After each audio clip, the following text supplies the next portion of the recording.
Looking for a little more insight into betting the divisional round games this weekend? Jay and Drew Dinsick have you covered with Bet the Edge. New episodes are continuing to drop every weekday throughout the playoffs at 6 a.m. Eastern. That's so get your early. day started with Jay and Drew. How many people you think wake up at 6 a.m. to listen to Bet the Edge? Genuinely millions. Wow. I've seen the numbers. Overseas? Yeah. It's a little later there. We're big in Southeast Asia. Whether you're targeting spreads and totals, circling player props, or looking for value in futures markets, they'll have you covered. You better play your best and also you better buckle your chin strap because they're a very physical football team, and if you don't match that physicality, they'll run you right off the field. So that is a challenge for us.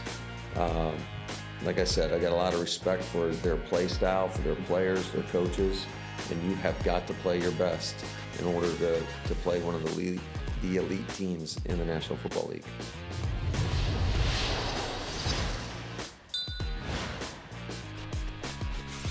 That was Matt LaFleur talking about the matchup, of course, against the number 1 seed, the San Francisco 49ers, Jay, in a game that spread opened at 10 for the Niners being favored. It's only gone down to 9.5. The total has stayed right at 50.5. A lot of points expected between these two offenses with two great coaches. Yep. And I think now is the time to start fading the Green Bay Packers. I like the Niners here. Just like that. You like them to cover the 9.5? I think they will cover. I think they will blow out Green Bay. And the reason why is that I understand that Green Bay were amazing against Dallas, but as someone who lost money on Green Bay on Monday Night Football when they lost Tommy Cutlets, like this defense is not very good. And they played well last week, and I think a lot of that was Dak Prescott imploding himself. But we forget, like, with 3 games to go in the regular season, they gave up 30 points to Bryce Young and the Carolina Panthers. And the Carolina Panthers did not score the rest of the season. There were multiple games remaining in the season. They did not score after they scored 30 points against the Packers. So I just think that Shanahan, Purdy, McCaffrey, I just think they're going to put up, close to 40 in this game if they want to. And I understand Green Bay's offense is rolling too, but this San Francisco defense, I think, it's just more solid and more stable than that Dallas defense, which was so dependent on Parsons and Lawrence getting home. By the way, to your point, Shanahan 4-0 against the spread as a home favorite in the playoffs. Having said that, I think the Packers cover. Okay. I mean, I think it's a backdoor cover. I think it's nasty and ugly. Right. But I think it's a backdoor cover here. I think their offense is too good. Sure. Because you can throw on San Francisco. Yeah. Love is playing at such a high level. Obviously, LaFleur, coming from San Francisco, will understand a lot of what they're going to try to do. I'm sure he's talking with Joe Barry about what some of the stuff they're going to try to do. Now, understanding what they're going to do and then being able to stop it are two different things.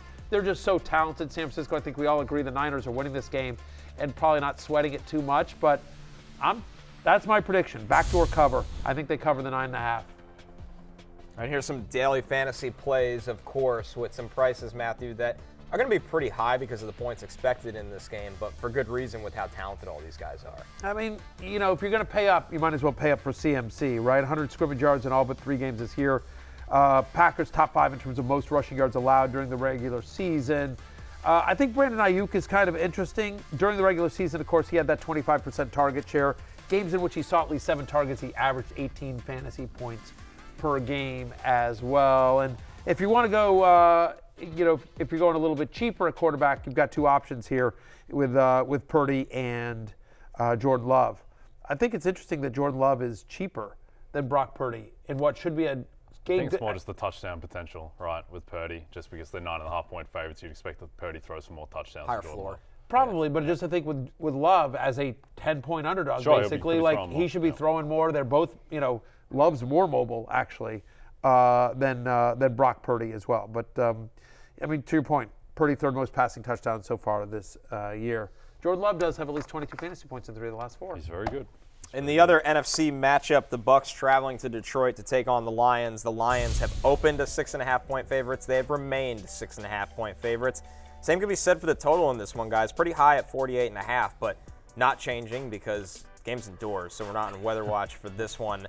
And when you look at the actual players in this one, the battle of 2 former number 1 overall picks, Matthew, now playing and succeeding with different franchises. Yeah, it's a great just NFL storyline, just 2 former number 1 picks, kind of a redemption game for these 2 guys. By the way, this is the NBC game. I will be in Detroit on the sideline at 2 o'clock Eastern. Game starts, I believe, at 3 on NBC and Peacock. Of course, I'm a company man, but looking forward to that. This should be a great game. You have, not only do you have Mayfield versus Goff, right, 2 former number 1 picks, but you have 2 coaches, the fiery and emotional Dan Campbell against the fiery and emotional Todd Bowles. Caffeine Campbell against Sleepy Time Tea. Todd Bowles. It's literally, could you ask for 2 coaches that are more opposite in their on-field demeanor? If you actually merge the 2 men, you would have the perfect middle ground of a human being, right? In terms of intensity. So, no, there's a lot of storylines in this one. Also, I think what will make this such a compelling game is that these teams are going to score. Both of these secondaries are pretty suspect. They give up explosive plays, and that's why the total is 48.5. If I was looking at one guy in this game who I think is going to surprise people, I don't understand why Jameson Williams keeps having his receiving props set in the low 30s. Okay. Like, he is not the gadget player that he was earlier in the season. He's just a full-time guy now. He plays 70 to 80% of the snaps, you can see on DraftKings, going for $3,600 in this one. And I think that the Bucs, with the amount of explosive plays they give up, like, they are a pass funnel defense. They're very good against the run. But I think that Jameson Williams, like, right now in DraftKings, his number's been bouncing around between 33.5, 34.5. He's the exact type of player who can get that in one catch. He easily could as well. Also saying, Mike Evans, Lions give up the 3rd most fantasy points to wide receivers during the regular season. They allowed the most receptions and yards on deep passes this season. You can throw deep on them. And, Evans' line is like at 69.5, I think, or something like that, which is basically what he did last week, but also dropped 2 big bombs that he normally always comes down with.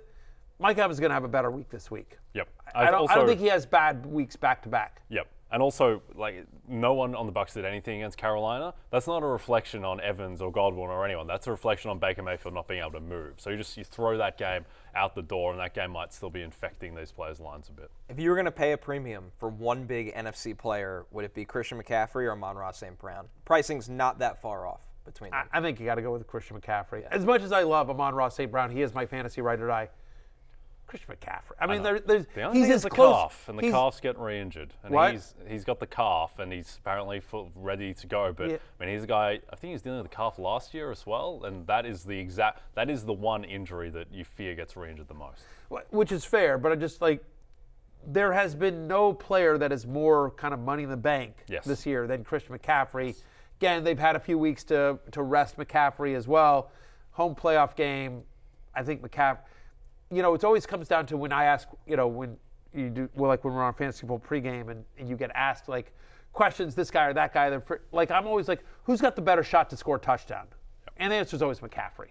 Yep. As much as we love the Sun God, it's McCaffrey to me. Yep. I think I get asked sometimes, what is the difference between pricing an NFL regular season game and an NFL playoff game? And it's not as simple as in the NBA, LeBron just plays 45 minutes in a playoff game. In the NFL, the thing that changes the most to me is that quarterbacks like Allen and Mahomes, they just get better because one, you put the game more on their shoulders, they're risking their bodies more with their scrambling. And another thing that changes is that Christian McCaffrey is probably just going to play 100% of the snaps. That's what he did in some games this season.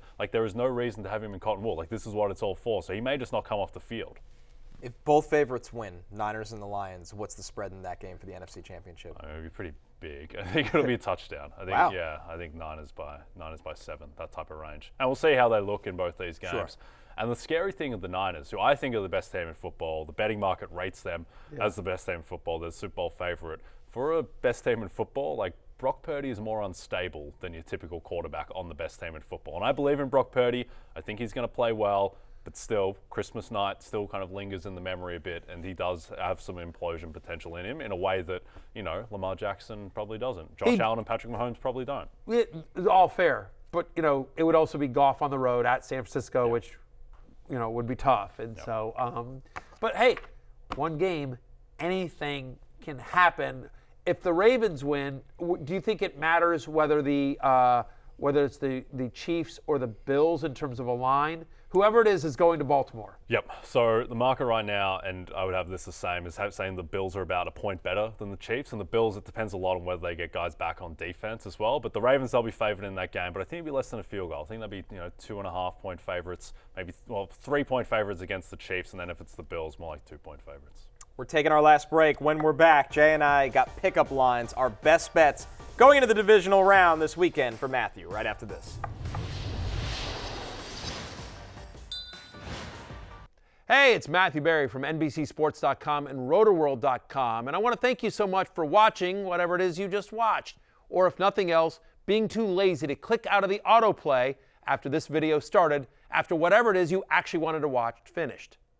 But now that you're here, I'd like to take a moment here to ask you respectfully now, okay? I'm asking you respectfully to subscribe to the NFL on NBC YouTube channel. You'll get the latest Roto-World fantasy news headlines, all sorts of great shows, including my own Fantasy Football Happy Hour. So go subscribe now. Again, I'm asking respectfully.